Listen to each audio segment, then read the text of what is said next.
But we do have to get to some business news today. When it comes to financial advice, most experts agree on a couple of things. Saving money is good, and being conscious about how you're spending money is important too.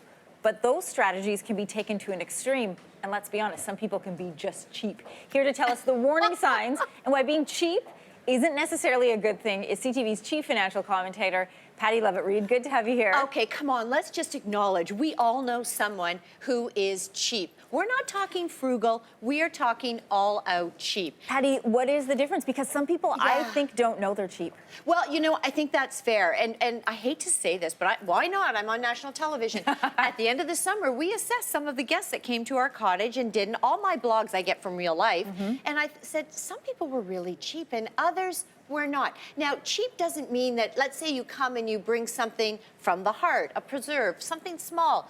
That's okay. But when you just don't, and everybody's chipping in and you don't, and the list goes on, you start to see certain people really do not carry their weight. And we all know them, but we never call them out. I'm going to say very quickly, the blog's going to be on your website. Oh, good. I sent it to all 4 of my children, and I didn't say anything, and they all self-identified, so let's go. They all self-identified with one of the points. Oh, so there you go. Word to the wise. Send it out to all your family before Thanksgiving. I thought right?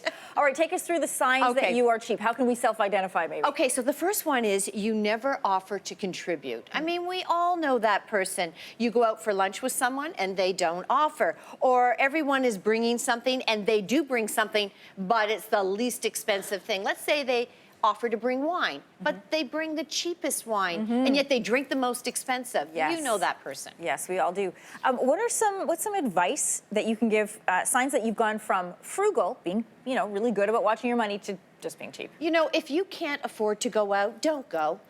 Because what will happen is you'll get a group of people going out for lunch and they'll say, well, you know what, I had a Diet Coke, not a wine, and that's $2 less or $3. You get where I'm coming from. Yeah. Everything becomes a negotiation, even when you break it down. And that's just not right. I mean, when you go out, it's so much easier to just say, hey, we're here. We're not going to negotiate every single dime that's being spent. You know you've gone too far when you've done that. What about bending the rules? What does that tell you? Okay, you know, I kind of identified myself in this one when I did it. You know, when my children were 3 and I could get them in for free if they were 2, and guess what? It was only a year and I could probably get away with it. Then I thought about what are the values that I'm teaching them down the road.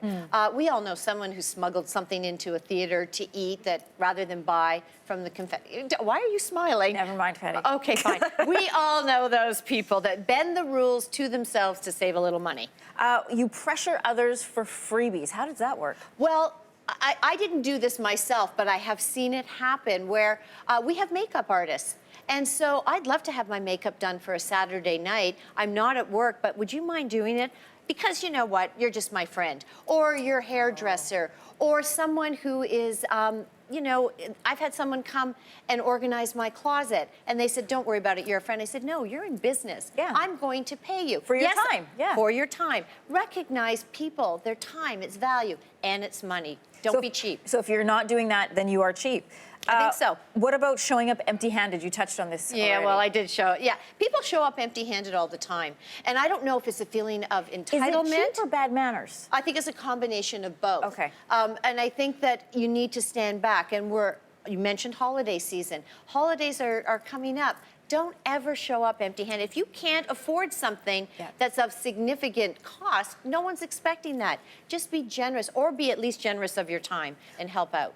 We have a couple more on this list, and they'll be mentioned in the blog. I actually want to jump ahead. If you identify with any of this, so you've now identified at least 3 things on the cheap list, what's your advice for those people? Well, you know what? I think you need to stand back and say, what can I do a little differently? I don't want to be seen as that person. And I think, to your point, in some cases, they just aren't self-aware. In other cases, they've had to be frugal in the past, and they've just taken it to such an extreme that now they're cheap. And we all know someone. So help them to understand it's just not an attractive feature.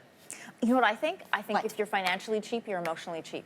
If you're stingy in one, you're going to be stingy in the other. Why did I not put that in my blog? Well, you can add it now. I think I will. And just a reminder, you can see Pattie. The chair on that one.